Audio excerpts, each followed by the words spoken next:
Hey friends, welcome to my YouTube channel Commerce with Tanu.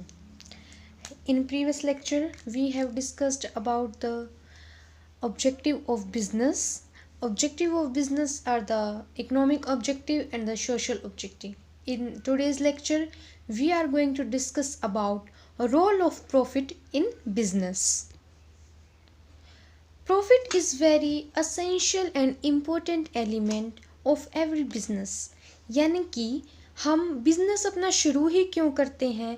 Profit earning करने के लिए। हमारा मेन मोटिव या मेन ऑब्जेक्टिव बिजनेस का क्या होता है?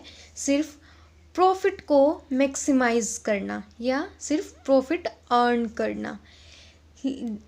हमारा जो प्रॉफिट होता है वो बिजनेस में मेन पार्ट रोल करता है, मेन प्ले रोल करता है। ठीक है, अब हम देखते हैं कि प्रॉफिट का क्या मेन रोल होता है हमारे बिजनेस में। तो फर्स्ट हम लेते हैं फॉर लॉन्ग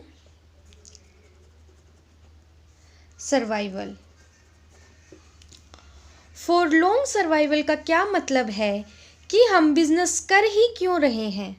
हम जब बिज़नेस स्टार्ट करते हैं तो हम ये अजम्पशन लेके चलते हैं कि जो हमारा बिज़नेस है वो हमारा लॉन्ग टर्म तक चलने वाला है।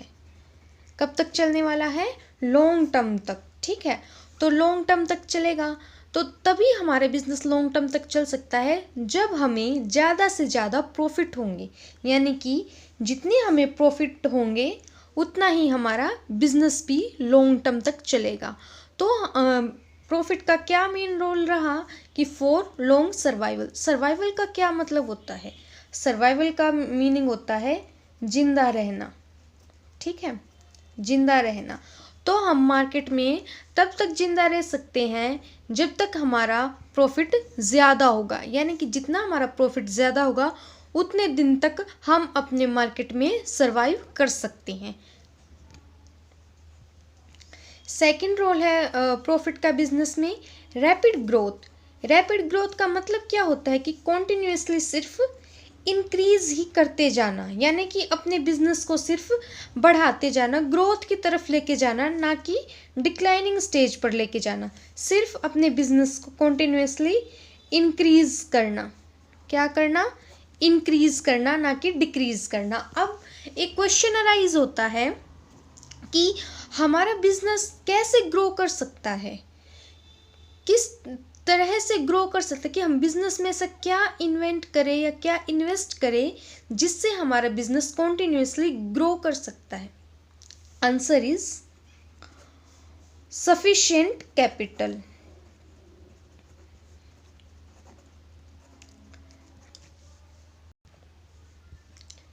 सफिशिएंट कैपिटल क्या होता है कि जितने बिजनेस को रिक्वायरमेंट है सिर्फ हम उतनी ही कैपिटल इन्वेस्ट करें, ना तो ज़्यादा इन्वेस्ट करें ना ही कम इन्वेस्ट करें। ठीक है, और रैपिड ग्रोथ का मतलब है कि कॉन्टिन्यूसली ग्रोथ की तरफ लेके जाना बिजनेस को।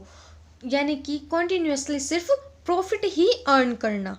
अगर कि बाय चांस किसी 2-3 ईयर कॉन्टिन्यूसली हमें लॉसेस हो रही हैं तो हमारा बिजनेस ग्रो नहीं कर सकता। अगर हम तब भी बिजनेस को ग्रो करना चाहते हैं तो उसमें हमें ज़्यादा से ज़्यादा कैपिटल इन्वेस्ट करनी पड़ेगी। ठीक है, now third role of profit is to increase efficiency. अब हमारा एफिशिएंसी का क्या मतलब होता है? एफिशिएंसी का मतलब होता है पावर टू डू वर्क। यानी कि हमारे पास कितनी पावर है एक काम को करने की। अगर हमें प्रॉफिट हो रहा है तो हम एनकरेज होएंगे कि हम ज़्यादा से ज़्यादा काम करें। ज़्यादा से ज़्यादा काम करेंगे तो हमें ज़्यादा से ज़्यादा और प्रॉफिट होगा और हमारा शेयर उतना ही इंक्रीज होगा प्रॉफिट में। तो इसीलिए continuously profit in the business encourage the people to do more work. ठीक है, यानी कि लगातार अगर प्रॉफिट हो रहा है हमारे बिजनेस में, वो एनकरेज करता है किसको एनकरेज करता है? पीपल को एनकरेज करता है। किस लिए? ज़्यादा से ज़्यादा काम करने के लिए, कि जितना हम काम करेंगे उतना हमारा प्रोडक्शन इंक्रीज़ होगा, हमारा प्रोडक्शन जितना इंक्रीज़ होगा उतना हमें प्रॉफिट होगा, और जितना प्रॉफिट होएगा उतना ही पीपल का शेयर होगा उस प्रॉफिट में। ठीक है।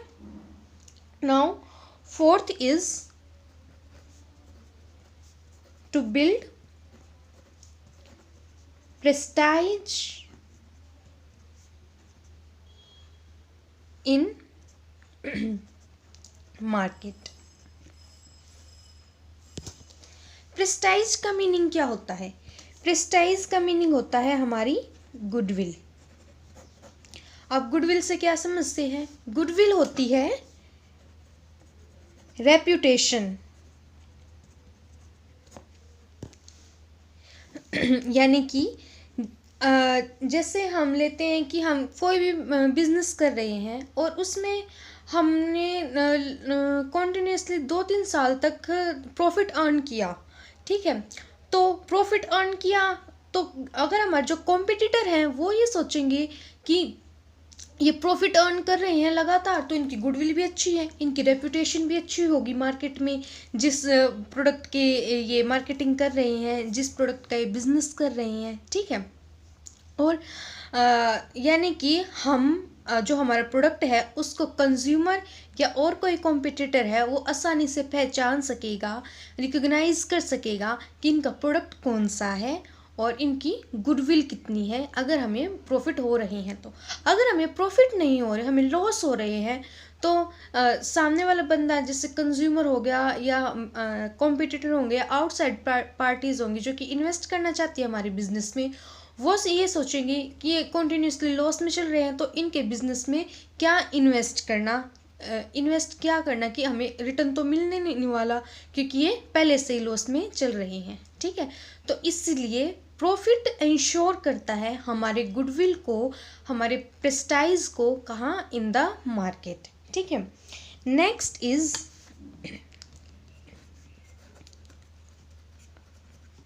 For earning more profit. For earning more profit का क्या समझे आप कि हमें अगर जितना प्रॉफिट पहले हो रहा है, मान लिया हमें प्रॉफिट हो रहा है 1 लाख का। ठीक है, 1 लाख का प्रॉफिट हो रहा है, कितने यूनिट प्रोड्यूस करने से हो रहा है 1 लाख का प्रॉफिट? 1000 यूनिट प्रोड्यूस करने से। ठीक है, 1 लाख का हमें प्रॉफिट हुआ, कितनी यूनिट प्रोड्यूस करने से हुआ? 1000 यूनिट प्रोड्यूस करने से हुआ। अब अगर हम और प्रॉफिट इंश्योर करना चाहते हैं, और प्रॉफिट कमाना चाहते हैं, तो हमें अपनी यूनिट भी इंक्रीज़ करनी पड़ेगी। मान लिया हमने 1200 यूनिट कर लिया, तो हमारा प्रॉफिट हो गया 1,25,000। ठीक है, तो कहने का मतलब ये है कि जितना हमें प्रॉफिट होगा, हम ये सोचेंगे कि हमें आगे भी प्रॉफिट ही हो।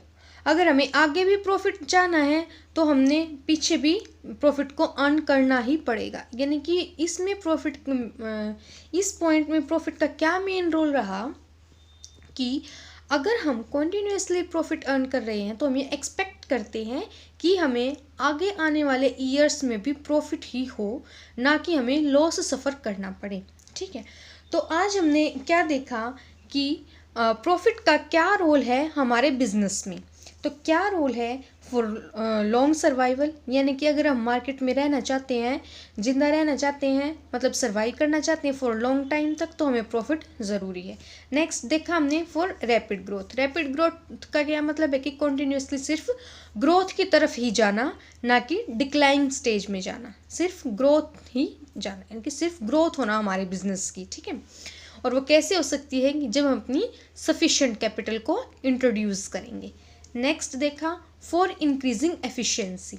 अब एफिशिएंसी क्या था? एफिशिएंसी था power to do work. Power to do work यानी कि एक मैन या एक एम्प्लॉय या एक वर्कर कितना काम कर सकता है, इन अ डे भी कह सकते हैं, इन अ वीक भी कह सकते हैं। ठीक है, कि एक एम्प्लॉय कितना काम कर सकता है, उसकी एफिशिएंसी, उसकी पावर। ठीक है, वो कैसे इंक्रीज होगी? हमें जितना प्रॉफिट होगा उतना ही हमारी एफिशिएंसी इंक्रीज होगी, यानी कि उतना ही हम मोटिवेट होंगे, एनकरेज होंगे अपना काम करने के लिए।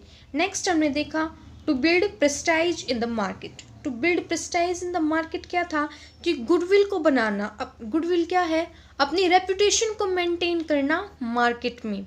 अब मार्केट में अपनी रेपुटेशन कैसे मेंटेन कर सकते हैं, अपना प्रोडक्ट अच्छा दिखाना, कंज्यूमर को रीजनेबल प्राइस पर देना, ना ही ज़्यादा प्राइस पर देना, ना ही कम प्राइस पर देना ज़्यादा कि हमें भी लॉस हो, ठीक है। और क्या कहते हैं, गुड क्वालिटी के प्रोडक्ट देना, ठीक है। ये इन सभी चीज़ों से हमारी रेपुटेशन बनती है। नेक्स्ट है देखा, फॉर अर्निंग मोर प्रॉफिट। अब जैसे हमें पहले प्रॉफिट हो रहा है तो हम ये एक्सपेक्ट करेंगे, एज्यूम करेंगे कि हमें नेक्स्ट ईयर भी हमें प्रॉफिट ही हो। अब जब हम एक्सपेक्ट कर रहे हैं अर्निंग मोर प्रॉफिट, तो अर्निंग मोर प्रॉफिट कब होगा, जब हम अपनी यूनिट को इंक्रीज करेंगे तब हमें मोर प्रॉफिट होगा। यानी कि हमने एक एग्जांपल क्या देखा था, अगर हमारा 1000 यूनिट प्रोड्यूस कर रहे हैं, उससे हमें प्रॉफिट हो रहा है 1 लाख, तो अगर हम अपनी यूनिट को इंक्रीज कर दे 1200, तो उससे हमारा प्रॉफिट कितना होगा, 1,25,000, ठीक है। तो ये हमने देखा कि हमारे यूनिट ज़्यादा प्रोड्यूस करने से हमें कितना प्रॉफिट हमारा इंक्रीज हुआ। तो फ्रेंड्स, आज हमारा फर्स्ट चैप्टर कंप्लीट हो गया है बिजनेस का, business studies from R.K. Singla book. Hope you like my video. If you like, then please share, subscribe my channel. Thank you.